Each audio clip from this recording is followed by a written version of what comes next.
On Wednesday, the Senate invoked its powers under Section 157, subsection 1 of the 1999 Constitution to sack Danladi Umar as chairman of the Code of Conduct Tribunal. The Senate emerged from a closed-door session to take action against Umar on grounds of alleged gross misconduct. Arise correspondent Omar Bazwaye tells us more. In a rare display, the Senate on Wednesday invoked its power as contained in Section 157, subsection 1 of the 1999 Constitution and effectively removed embattled chairman of the Code of Conduct Tribunal, Danladi Umar, from office. The action of the Senate follows a motion sponsored by the Senate leader Okpeyemi Bamidele. The lawmaker, in his motion, drew attention to a series of petitions and allegations of corruption leveled against the Code of Conduct Tribunal chairman. The official conduct of Mr. Yakubu Danladi Umar, who is the chairman of the tribunal, has fallen short of the requisite standard of a public officer to conduct the affairs of such tribunal. In July 2021, Danladi Umar was caught on camera assaulting a 22-year-old security guard at Banex Plaza in Abuja. The video went viral, prompting a huge public outcry that forced the Senate to summon him. After several attempts to evade Senate summon, Umar eventually appeared on that occasion, but refusing to cooperate with the probe panel. He never appeared again, successfully frustrating the Senate investigation, inundated by several allegations against the CCT chairman, including gross dereliction of duty and absenteeism.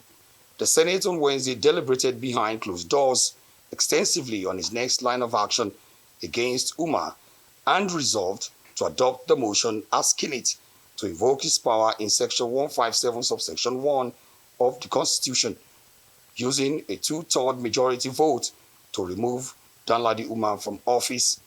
In the executive session, and there was a unanimous support for the motion. Ample opportunities were given to him to defend himself, and he appeared, and in his opinion, he did not need to continue any defense of himself, which is not the business of the Senate. 84 senators supported the motion, and all that is left is for the Senate to simply notify President Bola Tinubu about his resolution relieving Umar of his appointment.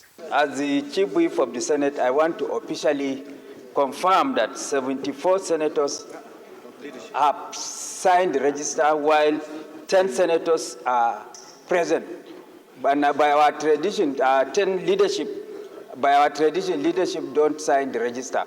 So 74 plus 10 makes 84, and therefore we have gotten the required constitutional requirement to proceed. Meanwhile, aware of the many alleged atrocities of the tribunal chairman, President Bola Tinubu had in July forwarded the name of Abdullahi Usman Bello to the Senate for confirmation as the new chairman of the tribunal. Omar Bazwai, Arise News.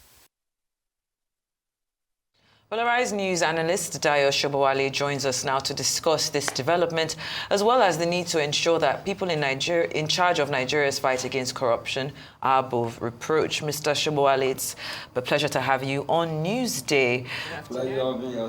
Well, the Senate resolution outlined multiple allegations against Mr. Danladi Umar, including, corruption, gross misconduct, absenteeism. How serious are these allegations, and what does this indicate about the integrity of Nigeria's anti-corruption institutions? Well, the integrity of the anti-corruption institution is not what is at stake here.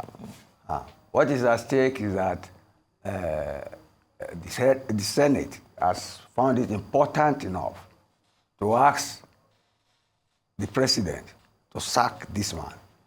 But if you go through all the literature on this thing, they have not said what he has done, except absenteeism and It's an inability to turn up subsequently. So in his absence, they have tried him and are asking the president to sack him. That is a violation of fundamental human rights. It's not done. And that is not condoning whatever he must have done. Of course. But I searched through, I couldn't see any specific thing he said he did, except perhaps the issue involving him and the former CJ, which he did not act in a vacuum. He was asked to try him and to find him guilty by the former president. The former president is still at large. He has not been called in. So I think it is a legislative trial, which is more of a media trial than a legalistic one. So let's leave it at that for now. All right, Mr. Sobowale, I think it's quite clear how cases like this impact public trust. But I'm wondering what accountability measures you might like to see that could restore credibility to these critical institutions. The credibility is not on trial, I will say that. See, we have separation of powers. The judiciary, the executive, and the legislature. The legislature is following the Constitution and sending this case to the president. But you see, we had a CJ sworn in just of recent. Yeah. And so you know the procedure. And then you know judges are under the Nigeria Judicial Council. This former CCT chairman is a judge. They could send this case to the National Judicial Council to look into the atrocities he must have committed. You see, you can only guess now that he was the one who tried the former president of the Senate, Saraki. He was the one who tried the former CJ. And just recently, the Court of Appeal has nullified his judgment. You get me? So somewhat, it's not in the good books of government, it's not in the good books of even the judiciary. But that is not the issue. Let them follow due process in indicting him. I don't think they are doing that now. All right, then let's talk about, reforms and recommendations. I want to know, beyond removing individuals, Mr. Sobowale, what structural reforms do you think are necessary to ensure, to strengthen, organizations like the CCT and other anti-corruption bodies in Nigeria, just to make sure that they know that if they, mess up or go the other way, that there are strict consequences, coming their way? What reforms would you like to see? You have formed the opinion that the man is guilty. I have not. You have not listened to, I have not. What I'm saying, and I'm still repeating it, is that they have not followed due process in condemning this man. So you cannot see it is unfair to find a man guilty without trial or before trial. He did not show up, so what? The farmer must find a venue to make sure that he has a right to defend himself. You get me? And if he does not show up, there is a body under which he served. You have separation of powers. I will repeat that again. And they are equal and opposite. It is to prevent this sort of thing so that one arm does not misuse power or overstep its limit. I think overstepping is being done here. You get me? If they want to go through it logically, they should refer it to the judiciary. Do you get me? To put his house in order. Do you get me? There is no perfect society. This is a political culture in which corruption is the #1 enemy. So let nobody think he's seen as innocent because he's there in the holy book. Let somebody cast the first stone. You get me? So the issue, they have made their own resolution. Let us see how the president himself will react. You get me? Yes. But I'm saying their own process is not due process. It's not fair to the person under trial. You get me? You should be given a chance to defend yourself. Yeah.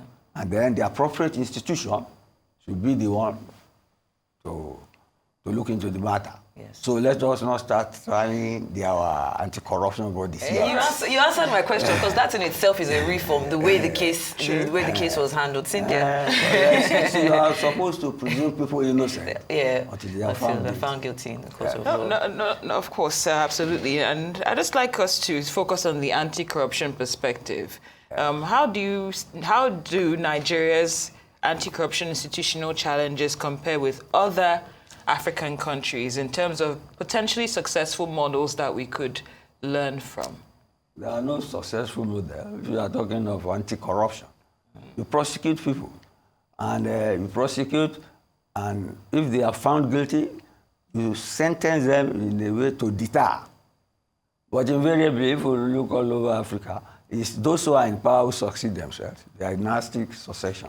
So there is no clean accountability or clean justice or transparency. And there's no deterrence if people do things, because it is those who wield power. What do we call it now? The Obesian theory of might is right.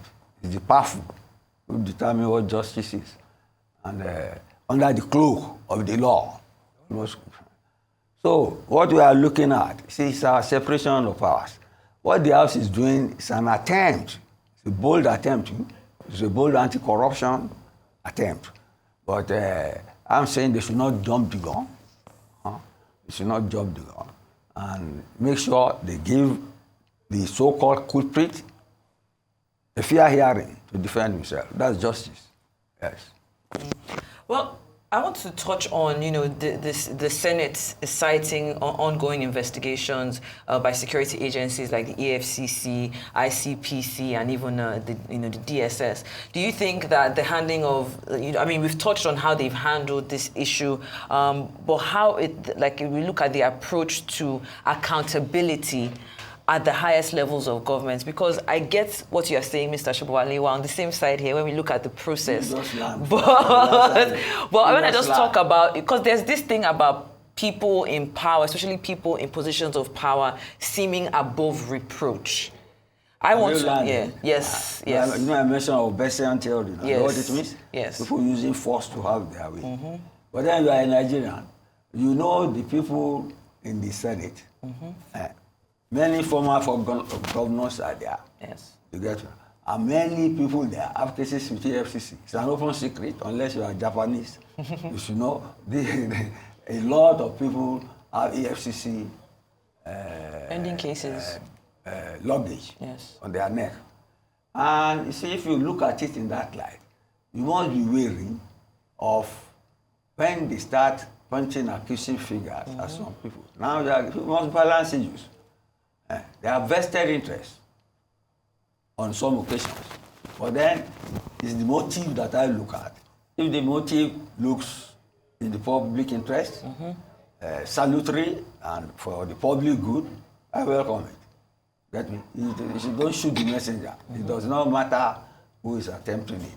But I'm saying that with all the rhetorics we have heard about this guy, there's no specific thing they say he has done, except you deduce from the case or non-hire case and other cases he has handled. Let them be more explicit. Then, see, justice should not only be done, it should be seen to have been done. That's what I'm trying to say. And you said it very well. Thank you so much, Arise News analyst, Mr. Dayo Sobowale. We appreciate your time as always.